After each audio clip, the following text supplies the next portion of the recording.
मेरे सभी किसान भाइयों को नमस्कार। मेरा नाम है नितेश जैन और आप सबका स्वागत करता हूं मैं अनाज के इस ऑफिशियल यूट्यूब चैनल पे। दोस्तों, आज के इस वीडियो में हम आपको जानकारी देंगे गंवार की खेती के बारे में। जी हाँ दोस्तों, गंवार की फसल बहुत ही ज्यादा अच्छी और बहुत ज्यादा कैश क्रॉप इसको माना जाता है, क्योंकि ये अगर हो जाती है तो धन धान्य से भरपूर कर देती है किसान भाई को। दोस्तों, वीडियो थोड़ा लंबा होने वाला है, इसीलिए इसको हमने 10 चैनल्स में बांटा है, 10 तरह के चैप्टर्स में बांटा है। सबसे पहले हम इसको फसल से संबंधित जानकारी देंगे, उपयुक्त मिट्टी, जलवायु और तापमान की जानकारी देंगे, खेत की तैयारी के बारे में बताएंगे, इसकी किस्में के बारे में बताएंगे, बीजों की बुआई का सही समय आपको बताएंगे, सिंचाई, खरपतवार नियंत्रण, रोग निदान, तुड़ाई, पैदावार और लाभ के साथ साथ सावधानियां क्या क्या रखनी है ग्वार की फसल बोते समय, इन सभी चीजों की आपको जानकारी देंगे दोस्तों। तो दोस्तों, बने रहिए हमारे साथ में और ऐसे ही हमें प्यार देते रहिए। वीडियो अगर पसंद आए पूरा देखने के बाद में, तो अपने दूसरे किसान भाइयों के साथ में इसको साझा करने का प्रयास जरूर करिए। आइए दोस्तों, शुरुआत करते हैं कि फसल से संबंधित जानकारी।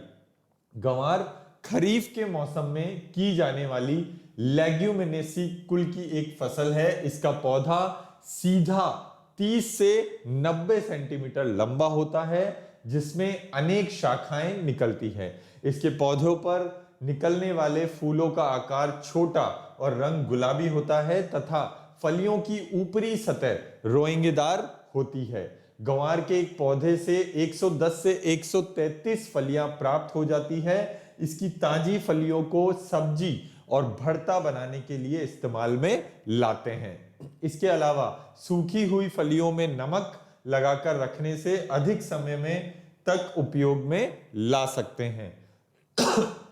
और दोस्तों, ग्वार की फलियां की 100 ग्राम की मात्रा में 81 ग्राम पानी, 3.2 ग्राम रेशा, 3.2 ग्राम प्रोटीन, 108 ग्राम कार्बोहाइड्रेट, 1.4 ग्राम खनिज और 0.4 ग्राम वसा पाया जाता है। इसके अलावा कुछ पोषक तत्व जैसे 1.8 milligram iron, 130 milligram calcium, 57 milligram phosphorus, vitamin C, thiamine और फॉलिक अम्ल भी मौजूद होता है। गंवार को जानवरों के हरे चारे के लिए पौष्टिक आहार के रूप में इस्तेमाल में लाते हैं। जानवरों में प्रोटीन की कमी को दूर करने के लिए इसके दानों और चोरी को खाने के लिए, चारे को खाने के लिए देते हैं। गंवार की फसल दूसरी फसलों की अपेक्षा आसानी से की जा सकती है। इसे कम सिंचाई वाले स्थानों पर भी आसानी से उगा सकते हैं, जैसे राजस्थान में गंगानगर, बीकानेर, आपका जैसलमेर, जोधपुर, नागौर, सिरोही, ये जो कम बारिश, जो जहां पे बलुई मिट्टी होती है, जहां पर बिल्कुल रेत के धोरे होते हैं, वहां पर भी ग्वार की फसल हो जाती है। उपयुक्त मिट्टी, जलवायु और तापमान की बात करें तो ग्वार की खेती उचित जल निकासी वाली बलुई दोमट मिट्टी में करना चाहिए। जहां पे पानी नहीं भरे वहां पर करना चाहिए। इसकी फसल सिंचित और असिंचित दोनों ही जगहों पर आसानी से उगाई जा सकती है। 7.5 से 8.5 पीएच मान वाली लवणीय व हल्की क्षारीय भूमि में गंवार की खेती आसानी से कर सकते हैं। खेत की तैयारी। गंवार की खेती किसी भी तरह की भूमि में की जा सकती है, किंतु खेत की अच्छी तरह से जुताई कर उसे तैयार करना होता है। इसके लिए खेत की गहरी जुताई कर उसमें पानी लगा दिया जाता है। पानी लगे खेत में पानी सूख जाने के पश्चात 2 से 3 तिरछी जुताई कर खेत की मिट्टी को भुरभुरा कर देना है। इसके बाद पाटा लगाकर खेत को समतल कर देना है। समतल खेत में गंवार के बीजों की रोपाई पंक्तियों में की जाती है। उन्नत किस्मों के बारे में अगर बात करें दोस्तों, तो बाजार में ग्वार की कई उन्नत किस्में देखने को मिल जाती हैं, जिन्हें चारे, दाने और हरी फलियों के आधार पर 3 भागों में बांटा गया है। उन्नत किस्में निम्न प्रकार है। दानों के लिए उन्नत किस्में आरजीसी 417, आरजीसी 986, आरजीसी 197, अगेती गवार 111, मरु गवार एफएस 277, दुर्गापुरा सफेद और दुर्गा जय आदि। हरी फलियां हेतु उन्नत किस्म शरद बहार, गौमा मंजरी, पूसा नवबहार, पी 2811, पूसा सदाबहार, M83 पूसा मौसमी और IEC 1388 आदि। हरे चारे के लिए उन्नत किस्में दोस्तों बुंदेल गंवार 3, गंवार क्रांति, बुंदेल गंवार 2, गोरा 80, बुंदेल गंवार 1, मक गंवार, HFG 156, HFG 119, IGSI 212 1 और IR 1395 2। और दोस्तों गंवार के बीजों की बीज के रूप में लगाया जाता है। बीजों को लगाने के लिए ड्रिल विधि या छिड़काव विधि का इस्तेमाल करते हैं। समतल विधि में बीजों को खेत में छिड़ककर हल्का पाटा लगाकर चला दिया जाता है। इससे बीज खेत की कुछ गहराई में चला जाता है। ड्रिल विधि में बीजों को पंक्तियों में लगाया जाता है। पंक्तियों में बीज से बीज के मध्य 10 से 15 सेंटीमीटर की दूरी तथा पंक्ति के मध्य 40 से 45 सेंटीमीटर की दूरी होनी चाहिए। बुआई के समय खेत में नमी होनी चाहिए ताकि बीजों का जमाव ठीक तरह से हो सके। बीजों की बुआई का सही समय और तरीका।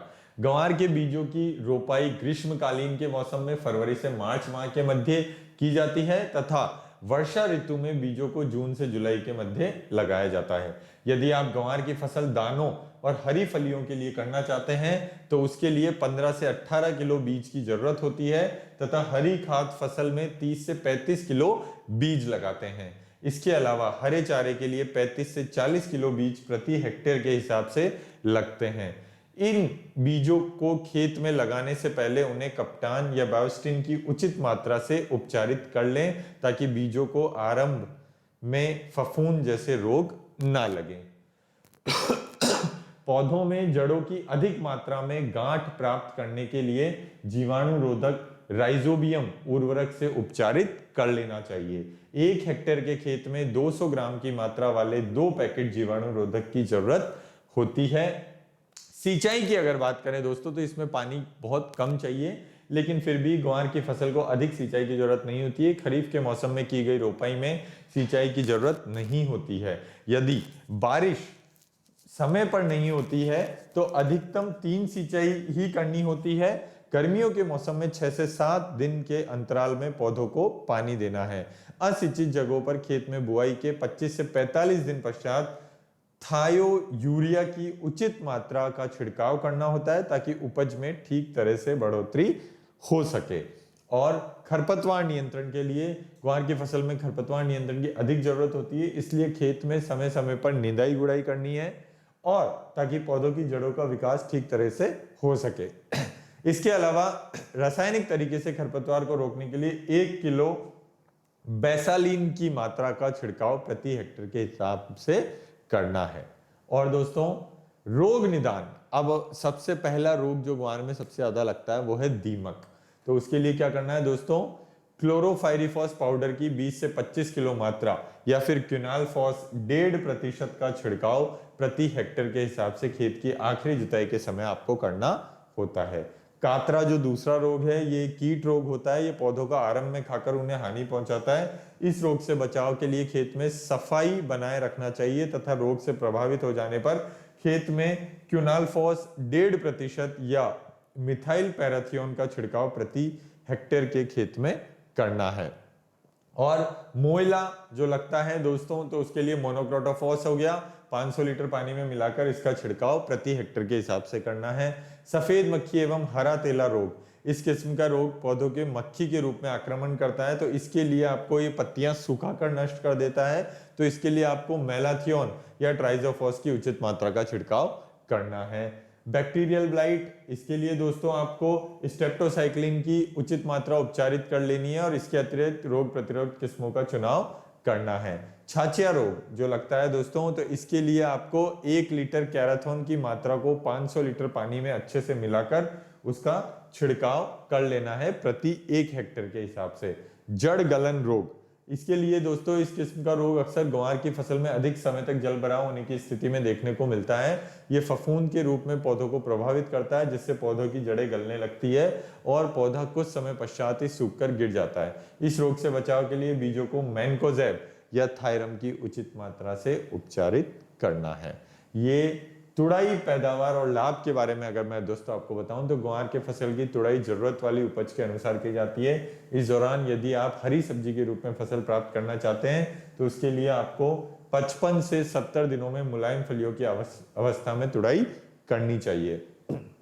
इन फलियों को 5 दिन के अंतराल में तोड़ते रहना होता है। इसके अतिरिक्त यदि आप चारे के रूप में फसल को प्राप्त करना चाहते हैं तो उसके लिए 60 से 80 दिनों में पौधों पर फूल आने के दौरान उनकी कटाई कर लें।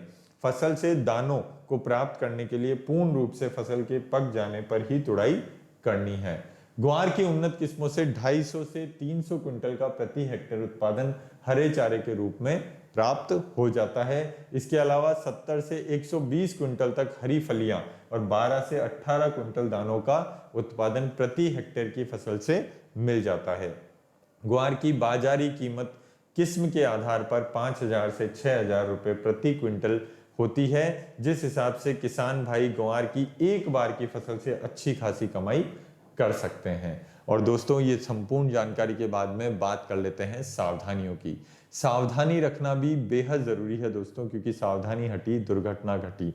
बच्चों को खाद, बीज, दवाई की पहुंच से दूर रखना है। लिक्विड अगर दवाई है, तरल पदार्थ में अगर दवाई है तो बोतल को अच्छे ढंग से हिलाने के बाद में ही उसको उपयोग में लेना है। खाली पेट कभी भी खेत में स्प्रे करने नहीं जाना है और खेत में स्प्रे करते समय कभी भी खाना नहीं खाना है। जब भी दवाई का स्प्रे करें तो हाथ के दस्ताने, मुंह पे मास्क हमेशा लगा होना चाहिए। बेहतर परिणामों के लिए हमेशा नैपसैक, स्प्रे पंप और फ्लैट फैन नोजल का ही प्रयोग होना चाहिए।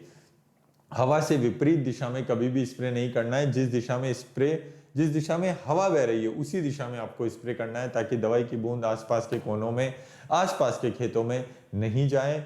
बोतल का पूरा उपयोग करने के बाद में, दवाई का पूरा उपयोग करने के बाद में जो खाली बोतल बचती है उसको तोड़ मोड़ के आबादी से दूर जमीन में गाड़ दें, नष्ट कर दें, या फिर उसको धो के रिसाइकल के लिए कबाड़ी वाले को बेच दें।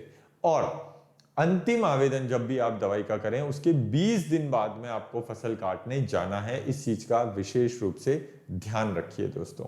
ये थी पूरी जानकारी ग्वार के बारे में। आने वाले वीडियो में हम आपको जानकारी देंगे दोस्तों मटर के बारे में। जी हाँ दोस्तों, मटर की फसल के बारे में आपको जानकारी देंगे। बने रहिए हमारे साथ में, ऐसे ही हमें प्यार देते रहिए। अगर ये ग्वार का वीडियो पसंद आया हो तो प्लीज इस वीडियो को लाइक करिए, चैनल को सब्सक्राइब करिए, नोटिफिकेशन का घंटी वाला बटन जरूर दबा लीजिए दोस्तों, ताकि आने वाले वीडियोस की जानकारी आपको समय समय पर मिलती रहे और आपका और हमारा साथ ऐसे ही बना रहे।